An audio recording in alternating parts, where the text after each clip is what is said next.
شیخ Saadi شرازی رحمتullah علیہ سے کون اہل علم واقف نہیں ہے؟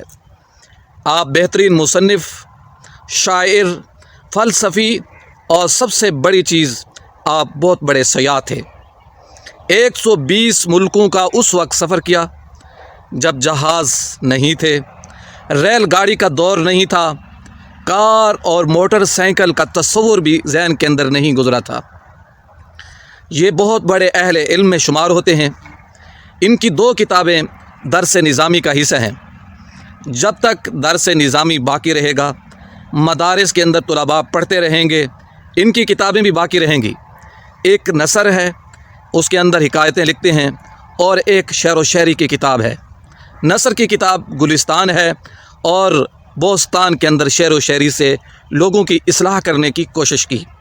1210 عیسوی کے اندر پیدا ہوئے، 1293 کے اندر انہوں نے وفات پائی۔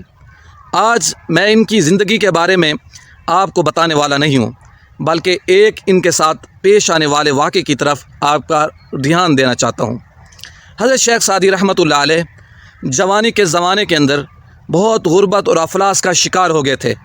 پہننے کے لیے جوتا پاؤں کے اندر نہیں تھا، پھٹے پرانے کپڑے ان کا لباس تھا، اور سواری ان کو میسر نہیں تھی، اور یہ بہت ہی فاقہ کی حالت کے اندر زندگی کے ایام گزار رہے تھے۔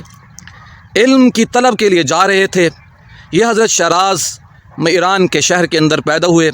جوانی کے اندر میں نے آپ کو بتایا بہت سارے ملکوں کا سفر کیا۔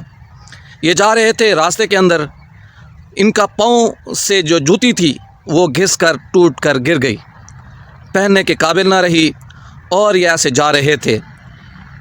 شروع ایام گرمی کے تھے، سورج اپنی تپش دکھا رہا تھا۔ دل کے اندر تھوڑے سے خیالات، منفی خیالات دل کے اندر امڑنے لگے، اور شکوہ کرنے لگے دل کے اندر اللہ میاں سے، اے اللہ، آپ نے مجھے اس حالت میں رکھا ہے، پہننے کے لیے کپڑے اور جوتی نہیں ہے، اور نہ ہی میرے پاس کوئی زاد راہ ہے جس کو میں خرچ کروں۔ ایسے ہی شکوہ بھرے الفاظ دل کی دنیا کے اندر منڈلانے لگے تھے۔ تصورات کی دنیا کے اندر تھوڑی سی ایسے ناشکری کے جذبات پیدا ہونے لگے تھے۔ حضرت فرماتے ہیں، میں تھوڑا سا آگے بڑھا تو اچانک میری نظر ایک ایسے شخص پر پڑی جس کے سرے سے پاؤں ہی نہیں تھے، اور اپنے بدن سے گھسیٹ کر وہ چل رہا تھا، اور وہ ایسے ہی جا رہا تھا۔ اچانک میرے دل کو چوٹ لگی، اور میں اپنے آپ سے مخاطب ہوا، اے سعدی شرازی، تو کتنا خوش نصیب ہے، تو کتنا خوش بخت ہے کہ رب کائنات نے آپ کو پاؤں تو دیے ہیں، چلنے کے لیے ٹانگیں تو دی ہیں، اس بیچارے کو یہ نعمت بھی میسر نہیں ہے۔ تو کیا فرماتے ہیں کہ میں نے شکر گزاری شروع کر دی، اور اللہ نے میری حالت کو بدل دیا۔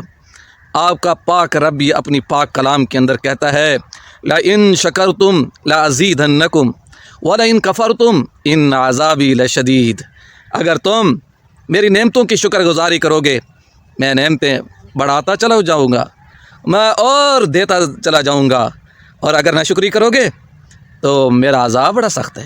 عزیز دوستو، عزیز ساتھیو، میرے ہم مکتب اور سیکھنے سکھانے والے دوستو، اگر ہمارے پاس بڑی اشیاء نہیں ہیں، بڑی کوٹھیاں نہیں ہیں، بڑے بنگلے نہیں ہیں، بڑی کاریں نہیں ہیں، موٹر سائیکل نہیں ہے، تو یہ جسم بڑی نعمت ہے۔ میرے آقا صلی اللہ علیہ وسلم ارشاد فرما رہے ہیں، بڑا قیمتی نسخہ ہے، اگر آپ اس کے اوپر عمل کرنا آپ نے شروع کر دیا، یقیناً زندگی کے اندر بہت خوشی اور سکون اور اطمینان میسر آئے گا۔ نسخہ کیا ہے؟ میرے آقا صلی اللہ علیہ وسلم کی حدیث کا مفہوم ہے۔ آقا فرماتے ہیں، آپ بھی پڑھ لیجئے صلی اللہ علیہ وسلم، میرے آقا فرماتے ہیں کہ دنیا کے معاملے کے اندر اپنے سے نیچے والے انسان کو دیکھیے، آپ کے پاس جتنی بھی نعمتیں ہیں اس کو ایک پاس سے رکھ کر اس کو دیکھیے جس کے پاس یہ آپ والی نعمتیں نہیں ہیں، تو شکر ادا کیجیے۔ اور دین کے معاملے میں اپنے سے بڑے کو دیکھیے، میرا بھائی 5 وقت نماز پڑھتا ہے، میرا بھائی قرآن کی تلاوت بھی کرتا ہے، میرا بھائی تہجد گزار بھی ہے، میرا ہمسایہ نیکی کے کام کے اندر بڑھ چڑھ کر حصہ لیتا ہے، وہ علم دین کے ساتھ علم دنیا بھی اس نے حاصل کر رکھی ہے۔ اس طرح کی حرص اپنائیے، اس طرح دنیا کے معاملے کے اندر اس شخص کو دیکھیے جو دین کے اندر آپ سے بڑا ہوا ہے، تو انشاءاللہ اللہ کے حکم سے کبھی بے اطمینان نہیں ہوگے، بے چین نہیں ہوگے اور بے سکون بھی نہیں ہوگے۔ اگر سکون حاصل کرنا چاہتے ہو میرے آقا صلی اللہ علیہ وسلم کی اس حدیث پر عمل کیجئے اور حضرت شیخ سعدی رحمۃ اللہ علیہ کے اس واقعے پر غور کیجئے۔ انشاءاللہ پرسکون زندگی آپ کے لیے تیار ہے، آپ کا انتظار کر رہی ہے۔ تو چلیے شروع کیجئے، آج ہی سے یہ عادت اپنائیے۔